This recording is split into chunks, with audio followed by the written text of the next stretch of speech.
स्वागत है आप लोगों का आपके अपने educational channel Home Science with Pooja में। आज इस वीडियो में हम विटामिन्स के और टाइप्स जो बचे थे, विटामिन सी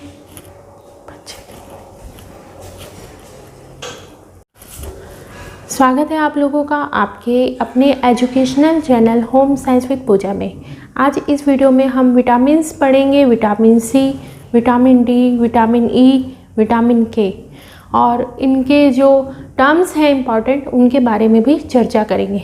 तो चलिए देखते हैं विटामिन सी। विटामिन सी जो है, इसको एस्कॉर्बिक एसिड भी कहा जाता है। इसका जो रासायनिक नाम है वो है एस्कॉर्बिक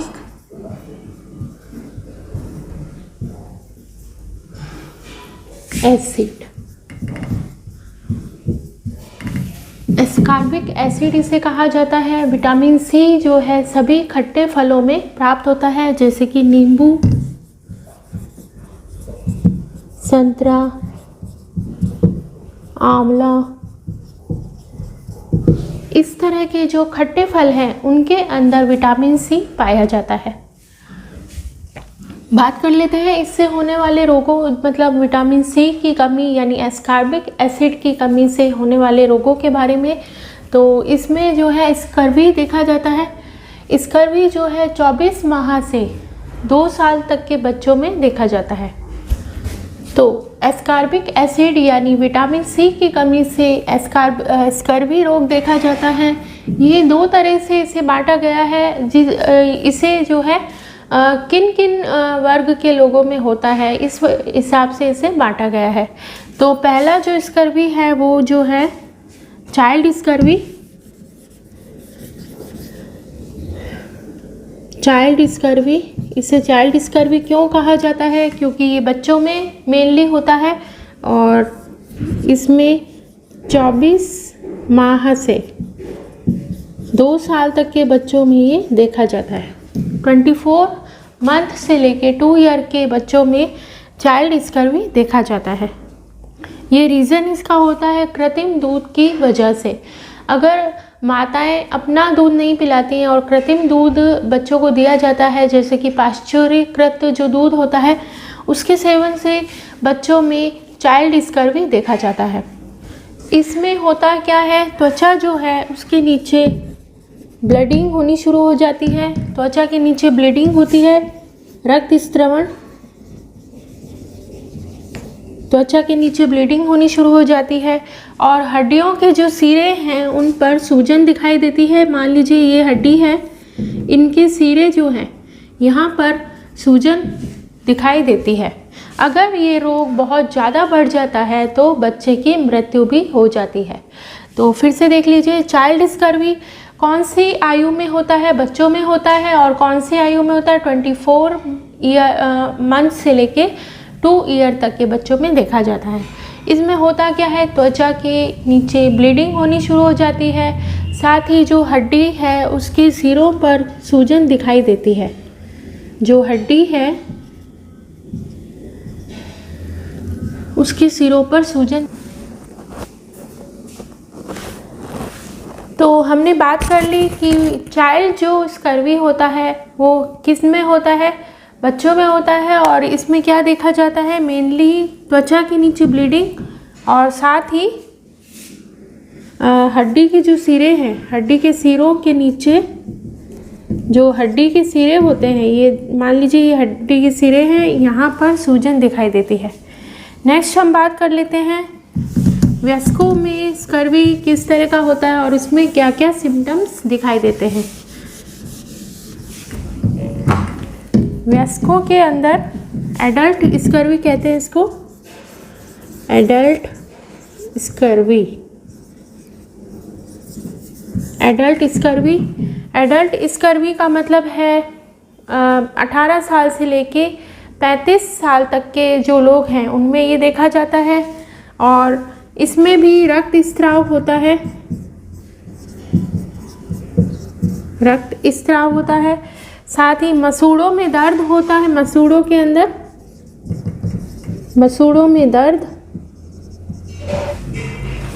साथ में एनीमिया भी देखा जाता है। एनीमिया यानी रक्त की कमी जो है इसमें देखी जाती है। तो ब्लड का वो जो स्रावन होता है, ब्लीडिंग होनी शुरू हो जाती है, मसूड़ों में दर्द होता है और एनीमिया देखा जाता है। मेनली जो एडल्ट स्कर्वी है 18 से लेके 35 साल तक के लोगों में देखा जाता है और चाइल्ड स्कर्वी जो है वो 24 मंथ से लेके 2 ईयर तक के बच्चों में देखा जाता है। तो यहाँ पे हमने देख लिया कि जो सी है, विटामिन सी की कमी से कौन कौन से रोग होते हैं। साथ ही एक इम्पॉर्टेंट बात आपको बता दूँ, विटामिन सी जो है, विटामिन सी एक एंटीऑक्सीडेंट है।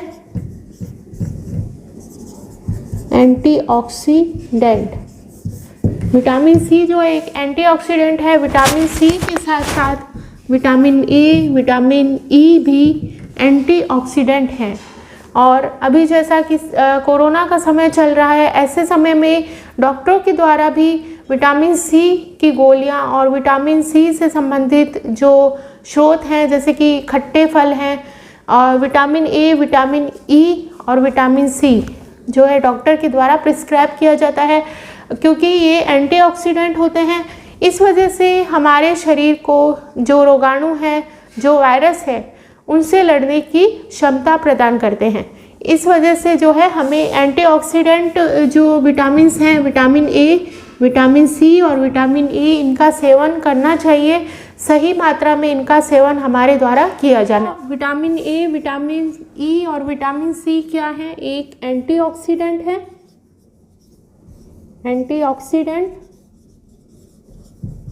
और ये जो है हमें रोगाणुओं से, वायरस जो है हमारे जो शरीर पर रोगाणुओं का हमला होता है उससे हमें प्रोटेक्ट करने में मदद करते हैं।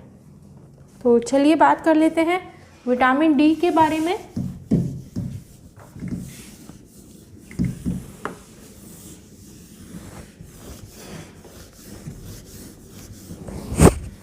बात कर लेते हैं विटामिन डी की। विटामिन डी चूँकि हम जानते हैं इसका मेन स्रोत क्या है, सूर्य का प्रकाश जो है इसका मेन स्रोत है। इस वजह से इसे सनशाइन विटामिन कहा जाता है। क्या कहा जाता है इसे? Sunshine vitamin.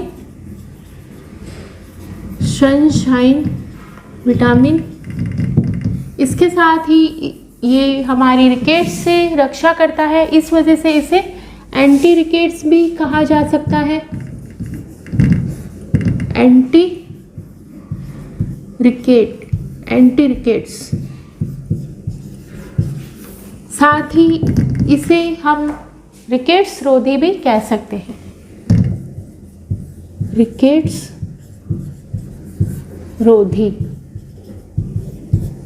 रोधी भी कह सकते हैं। इसका जो रासायनिक नाम है वो है कैल्सीफेरॉल, क्योंकि ये हमारे शरीर के अंदर कैल्शियम और फास्फोरस के अवशोषण में सहयोग देता है। इस वजह से इसे कैल्सीफेरॉल भी कह सकते हैं। यहाँ पर हमें एक चीज़ ध्यान रखने वाली ये है कि विटामिन डी अगर हमारे शरीर में कम हो जाता है तो इससे कैल्शियम और फास्फोरस की भी हमारे शरीर में कमी हो जाएगी, क्योंकि क्या होगा, विटामिन डी जो है वो हमारे शरीर में कैल्शियम और फास्फोरस के एब्जॉर्प्शन में सहयोग करता है। अगर इसकी कमी होगी तो हमारे शरीर में कैल्शियम और फास्फोरस का सही ढंग से अवशोषण नहीं हो पाएगा और उससे संबंधित जो कमियां हैं वो हमारे शरीर में दिखाई देगी, उसके सिम्टम्स हमारे शरीर में दिखाई देंगे। बात कर लेते हैं विटामिन डी। विटामिन डी जो है उसे उसके कार्यों के आधार पर 2 भागों में बांटा गया है, विटामिन D2 और विटामिन D3। इम्पॉर्टेंट बात यह है कि विटामिन D2 जो है बिल्कुल ही एक्टिव नहीं होता है, डिसएक्टिव विटामिन है। ये क्या है? डिसएक्टिव विटामिन है। और इसका जो केमिकल नेम है वो क्या है? Ergo calciferol. अगर एग्ज़ाम में क्वेश्चन आता है कि हमारी रिकेट्स से रक्षा कौन सा विटामिन करता है, ऑप्शन में अगर विटामिन D2, विटामिन D3 भी दिया गया है तो आपको विटामिन D3 में राइट का निशान लगाना है। रीज़न ये है क्योंकि विटामिन D2 जो है वो डिसएक्टिव विटामिन है, ये हमारे शरीर में सक्रिय रूप से कार्य नहीं करता, जबकि विटामिन D3 जो है एक एक्टिव विटामिन है और ये हमारे शरीर में सक्रिय रूप से कार्य करता है।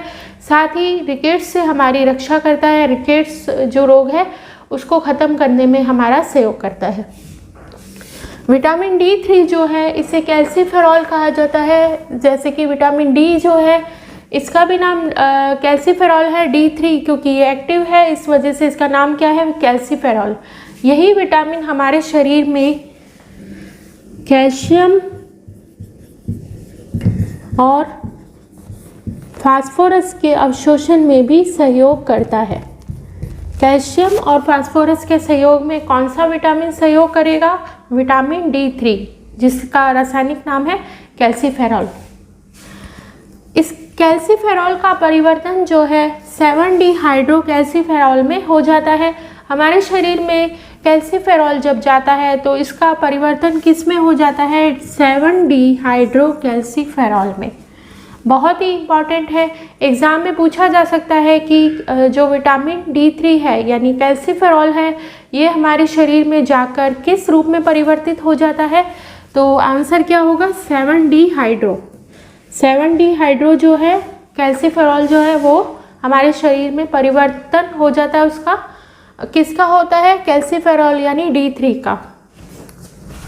तो बात कर लेते हैं विटामिन D जो है उसकी कमी से क्या क्या लक्षण हमारे अंदर दिखाई देते हैं, क्या रोग दिखाई देते हैं। पहला जो है पहली बात तो ये है कि इससे जो है 3 कैटेगरी प्रभावित होती है, बच्चे, वयस्क और वृद्ध। तो देख लेते हैं बच्चों के अंदर जो है लंबाई 3 से 4 फीट से ज़्यादा नहीं बढ़ पाती है। रीज़न क्या होता है, हमने पहले बताया कि विटामिन D जो है कैल्शियम और फास्फोरस के एब्जॉर्प्शन में हेल्प करता है। तो अगर विटामिन D की कमी से हमारे शरीर में क्या होगा, कैल्शियम फास्फोरस की कमी होगी, इस वजह से बच्चे की लंबाई ज़्यादा नहीं बढ़ पाती है, केवल 3 से 4 फीट ही बढ़ पाती है।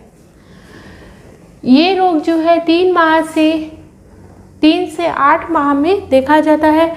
बो लेग देखा जाता है, मतलब पैर जो हैं मुड़ जाते हैं इस तरह से। बो लेग का मतलब पैर जो है मुड़ जाएंगे और सिर का मुख्य भाग नरम हो जाता है। सिर का जो ये तालू जिसको बोलते हैं ये भाग जो है नरम हो जाएगा। बच्चे के अंदर बेचैनी, चिड़चिड़ापन दिखाई देता है। साथ ही कॉर्नियो ट्यूब डिफेक्ट भी इसमें हो जाता है और रिकेट्स रोजरी जोड़ों के स्थान पर गोल उभार दिखाई देता है। इसके साथ ही रिकेट्स रोजरी जो है वो भी दिखाई देता है। इसमें क्या होता है, जोड़ों के ऊपर गोल उभार बन जाता है। मान लीजिए ये हमारे हड्डियां हैं, इस तरह से हमारी हड्डी जो है इस तरह से जुड़ी रहती है, तो ये जो जोड़ है यहाँ पर गोल उभार बन जाता है, यहाँ पर सूजन सी दिखाई देती है। तो रिकेट्स रोजरी में क्या होता है, जोड़ों के ऊपर गोल उभार दिखाई देता है। साथ ही जब विटामिन D की हमारे शरीर में कमी लगातार चलती रहती है और इसका कोई ट्रीटमेंट नहीं लिया जाता है तो क्या होगा, इसमें टिटेनी भी देखा जाता है। टिटेनी किस वजह से होगा, क्योंकि कैल्शियम फास्फोरस की हमारे शरीर में कमी हो जाती है, इससे टिटेनी रोग भी देखा जाता है। इसमें हड्डियां बहुत ज़्यादा प्रभावित होती है। बात कर लेते हैं वयस्कों में जो है इसको क्या कहा जाता है, जो रिकेट्स है इसे क्या कहेंगे, ऑस्टोमलेशिया। और जो वृद्ध हैं उनमें अगर विटामिन D की कमी से रिकेट्स होता है तो उसे क्या कहेंगे, ऑस्टोपोरोसिस। तो इसमें जो है गर्भवती और धात्री महिलाएं ज़्यादा प्रभावित होती हैं। रीज़न ये होता है, ये समय जो है विकास की अवस्था का होता है, इस समय कैल्शियम फास्फोरस की बहुत ज़्यादा आवश्यकता होती है। साथ ही विटामिन D की भी हमारे शरीर में बहुत ज़्यादा आवश्यकता होती है। अगर विटामिन D की कमी हो जाती है तो इन सभी तत्वों की हमारे शरीर में कमी रहेगी और इस वजह से गर्भवती और धात्री महिलाओं को ज़्यादा कठिनाई उनमें देखी जाती है। प्रसव में भी इसमें कठिनाई देखी जाएगी, हड्डी जो है अचानक से टूट जाएगी। हम जानते हैं विटामिन D की कमी के कारण क्या होता है कैल्शियम फास्फोरस की कमी होगी और इस वजह से हड्डियां जो है हमारी प्रभावित होती हैं। स्पेशली जो है रीढ़ की हड्डी हमारी और पसलियां हमारी प्रभावित होती हैं इस रोग के अंदर। रीढ़ की हड्डी और पसलियां जो है ऑस्टोमलेशिया में प्रभावित होती। तो बात कर लेते हैं वृद्धों में रिकेट्स के बारे में। वृद्धों में जो रिकेट्स होता है उसे क्या कहेंगे? ऑस्टोपोरोसिस। ऑस्टोपोरोसिस इसमें क्या होता है? हड्डी के अंदर छेद हो जाता है। ये जैसे हमारी हड्डी है इसके अंदर छेद हो जाता है। साथ ही हार्मोन्स की भी कमी होती है और ये जो हार्मोन्स होते हैं वो किसके बने होते हैं? प्रोटीन्स के। हार्मोन जो हैं प्रोटीन के बने होते हैं। हार्मोन और एंजाइम्स जो हैं ये सभी प्रोटीन के द्वारा बने होते हैं। साथ ही नॉककीनिया इसमें हो जाता है। इसमें क्या होता है? हड्डियों के अंदर टूटने की आवाज़, हड्डियों में एक आवाज़ आती है, मतलब उठते बैठते चलते फिरते एक अजीब सी आवाज़ आती है, उसे क्या कहेंगे? नॉककीनिया। रिकेट्स की वजह से क्या होगा? ऑस्टोपोरोसिस। ऑस्टोपोरोसिस जो है किस में देखा जाएगा? वृद्धों में देखा जाएगा और इसमें क्या होगा? हड्डी में छेद हो जाएगा। साथ ही हार्मोन्स की कमी होगी। हार्मोन्स किसके बने होते हैं? प्रोटीन के। हार्मोन और एंजाइम दोनों ही प्रोटीन के बने होते हैं। इसमें नॉककीनिया दिखाई देगा। इसमें क्या होगा?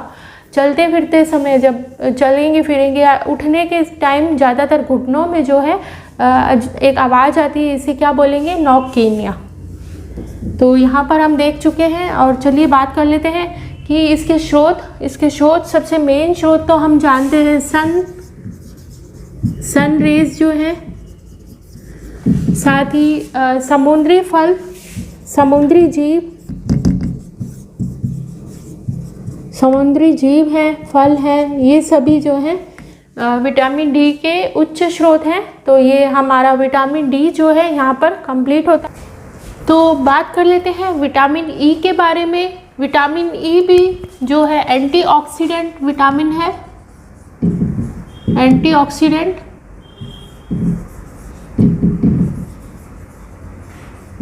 एंटीऑक्सीडेंट विटामिन कौन सा है? विटामिन ई, विटामिन ए और विटामिन सी।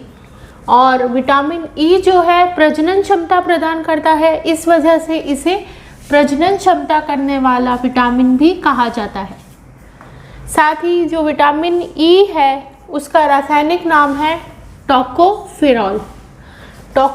और साथ में इसे हम कह सकते हैं फर्टिलिटी विटामिन, क्योंकि ये प्रजनन क्षमता प्रदान करता है, इस वजह से हम इसे फर्टिलिटी विटामिन कह सकते हैं। टोकोफेरॉल जो है इसका रासायनिक नाम है। ये साथ ही इसे एंटी स्टेरिलिटी विटामिन भी कहा जा सकता है और वंध्यता विटामिन भी कहा जा सकता है। तो इसके कितने नाम हो गए? पहली बात तो ये कि विटामिन ई क्या है? एंटीऑक्सीडेंट है, प्रजनन क्षमता प्रदान करता है, इस वजह से इसे प्रजनन क्षमता प्रदान करने वाला विटामिन कह सकते हैं। रासायनिक नाम जो है इसका टोकोफेरॉल है और इसे फर्टिलिटी विटामिन कहा जा सकता है। साथ ही इसे एंटी स्टेरिलिटी भी कहा जा सकता है और वंध्यता भी कहा जा सकता है। तो टोकोफेरॉल जो है इसे दो भागों में वर्गीकृत किया गया है, टोको और फेरॉल।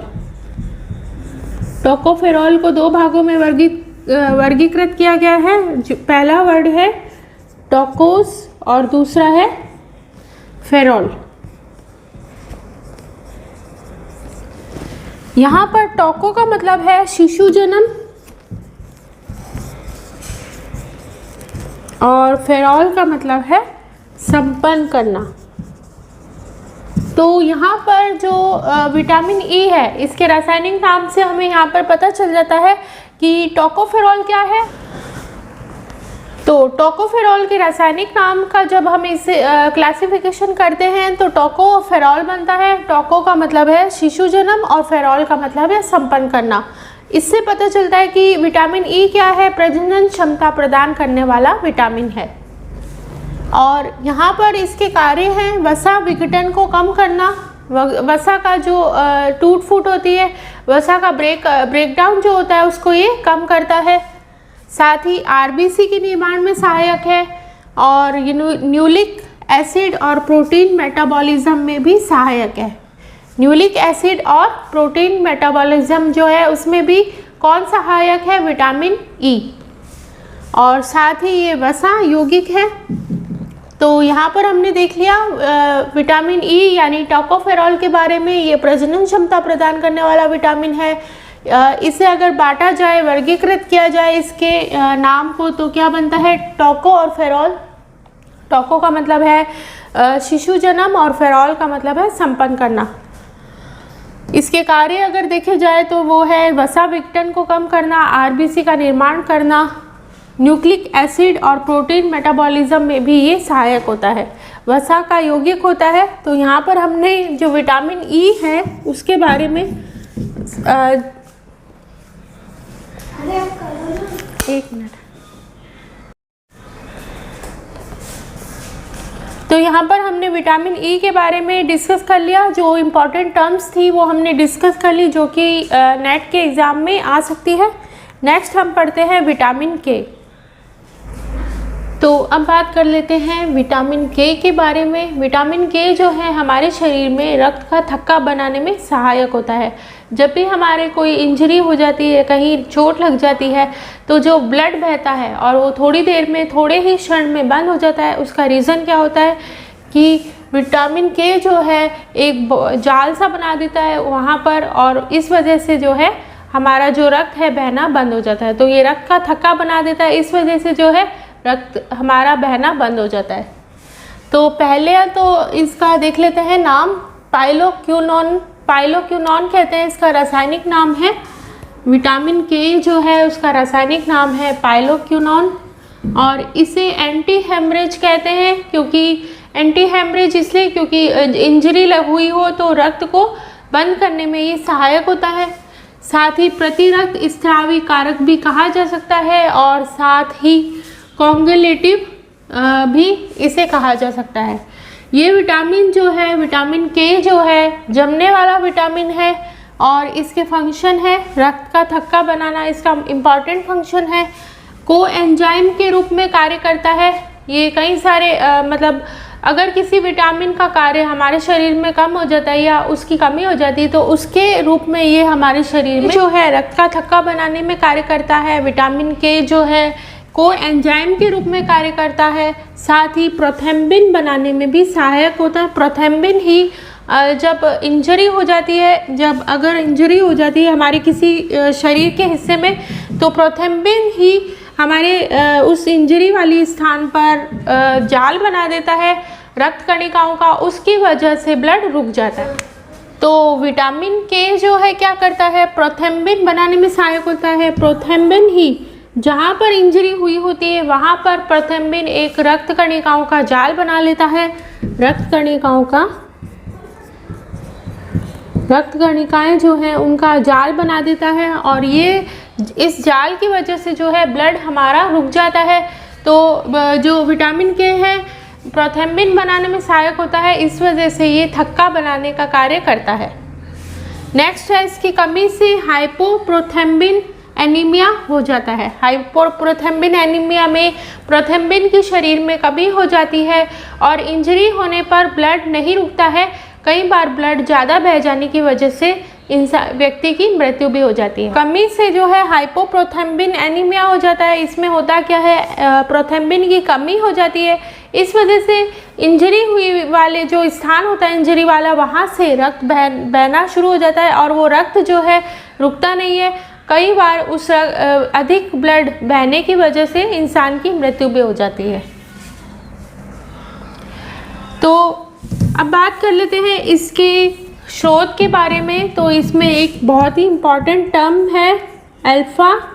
अल्फ़ा एग्ज़ाम में पूछा जा सकता है, या तो इस तरह से पूछा जा सकता है अल्फ़ा अल्फ़ा है क्या। अल्फ़ा जो है एक मटर की किस्म है। ये एक मटर की किस्म है और इसमें जो सबसे ज़्यादा विटामिन के की मात्रा पाई जाती है। विटामिन के का बहुत ही अच्छा स्रोत कौन है? Alpha vitamin. अल्फ़ा मटर जो है उसमें विटामिन के की अच्छी मात्रा पाई जाती है। तो बात कर लेते हैं विटामिन ए के बारे में। इसका रासायनिक नाम रेटिनॉल है। ये संक्रमण रोधी होता है। इसे एंटीऑक्सीडेंट भी कह सकते हैं, प्रतिशुष्क नेत्रता भी कह सकते हैं, और साथ ही एंटीजीरोफ्लिथिक भी कहा जा सकता है। तो इसका जो रासायनिक नाम है रेटिनॉल, संक्रमण रोधी है, एंटीऑक्सीडेंट भी कह सकते हैं। हमने बताया था ए, ई और सी जो है एंटीऑक्सीडेंट विटामिन है, और प्रतिशुष्क नेत्रता है क्योंकि रेटिनॉल जो है रतौंधी रोग से बचाने में सहायक होता है, इसलिए इसे प्रतिशुष्क नेत्रता भी कहा जा सकता है। साथ ही इसे एंटीजीरोफ्लिथिक भी कहा जा सकता है। साथ ही विटामिन ए जो है उसे एंटीजीरोफ्लिथेमिक भी कहा जा सकता है। विटामिन ए जो है उसे प्रोविटामिन भी कहा जाता है। इसका रीज़न ये होता है कि विटामिन ए जो है हमारे शरीर द्वारा कैरोटीन के रूप में ग्रहण किया जाता है और यकृत में जाकर ये विटामिन ए बन जाता है। मतलब विटामिन ए जो है हमारे शरीर द्वारा कैरोटीन के रूप में ग्रहण किया जाता है, कैरोटीन के रूप में ग्रहण किया जाता है और ये यकृत में जाकर परिवर्तित हो जाता है किसके रूप में? विटामिन ए के रूप में।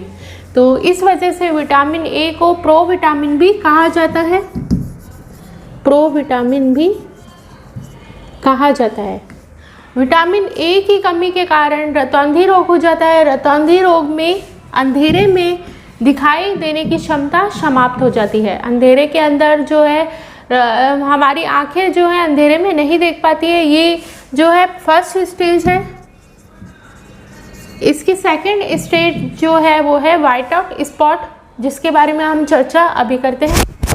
अब बात कर लेते हैं विटामिन ए की कमी से होने वाले रोगों के बारे में। विटामिन ए की कमी से क्या क्या हो जाता है? रतौंधी रोग होता है।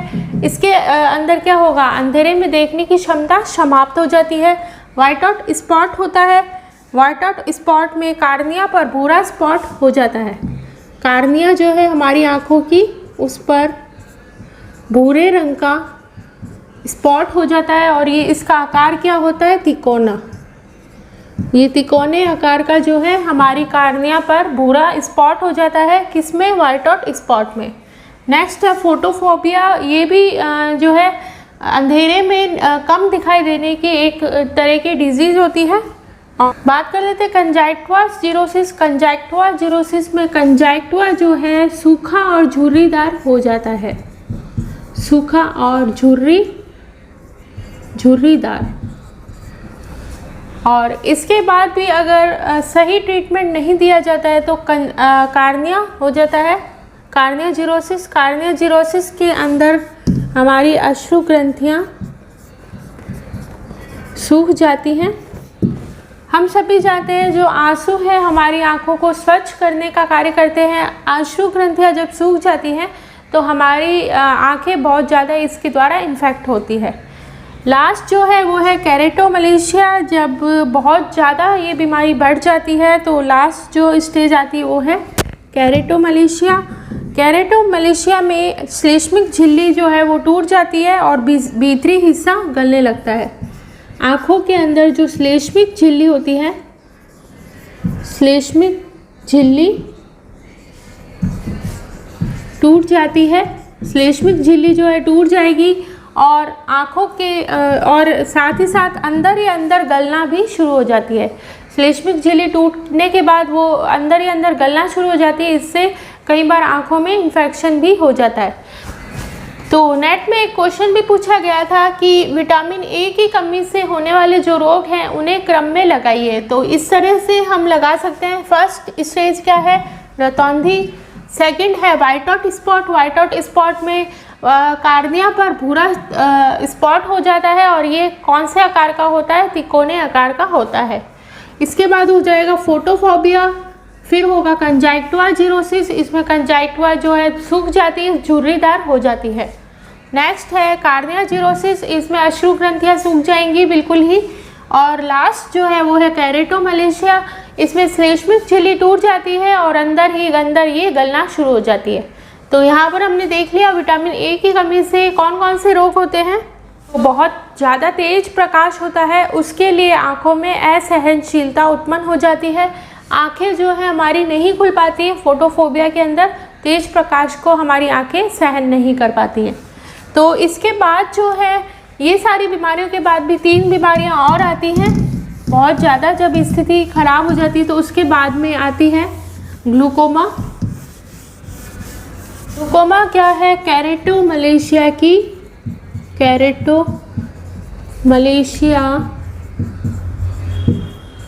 कैरेटोमलेशिया जो है उसकी रोस्ट कंडीशन है। कैरेटोमलेशिया के अंदर होता क्या है, हमारी आँखें जो हैं उसकी झिल्ली सूख जाती है और वो अंदर ही अंदर गलने लग जाती है। तो इसमें जो है बहुत ज़्यादा इसकी रोस्ट कंडीशन शुरू हो जाती है। किसमें? ग्लूकोमा में। नेक्स्ट जो है वो है कार्वियल स्क्वार,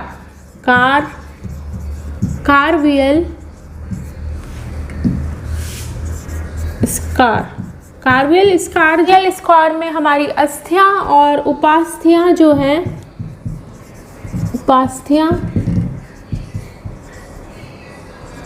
अस्थियां और उपास्थियां बहुत ज़्यादा प्रभावित होना शुरू हो जाती है। तो यहाँ पर हमने देख लिया कि विटामिन ए की कमी से क्या क्या रोग होते हैं, इनके क्या कार्य होते हैं और इन्हें रासायनिक रूप से इन्हें क्या कहा जाता है, इसके नामों के बारे में हम चर्चा कर चुके हैं। और एक फोटोफोबिया जो है बहुत ही इम्पॉर्टेंट है, एग्ज़ाम में पूछा जा सकता है। फोटोफोबिया के बारे में हम जानते हैं कि फोटोफोबिया का मतलब है हमारी आँखों के अंदर प्रकाश के प्रति असहनशीलता उत्पन्न हो जाती है। अधिक प्रकाश के अंदर हम ज़्यादा देर तक अपनी आँखें नहीं खोल पाते हैं। तो फोटोफोबिया में क्या होगा, हमारी आँखें प्रकाश को बहुत ज़्यादा सहन नहीं कर पाएंगी। तो इसके साथ ही आज का हमारा समय यहीं पर समाप्त होता है। उम्मीद है आप लोगों के लिए ये वीडियो यूज़फुल रहेगी। आज हमारा संपूर्ण विटामिन यहाँ पर समाप्त होता है और मैं आशा करती हूँ कि आप लोगों के लिए जो सारी विटामिन से रिलेटेड वीडियो हमने बनाई है वो आपके लिए इम्पॉर्टेंट और यूज़फुल रहेगी। फिर से मिलेंगे एक और इम्पॉर्टेंट और इंटरेस्टिंग टॉपिक के साथ। तब तक के लिए इसी तरह से बने रहिए आपके अपने educational channel Home Science with Pooja के साथ, जिसका मूल मंत्र है ऑलवेज सक्सेस। मिलते हैं नेक्स्ट वीडियो में। बाय।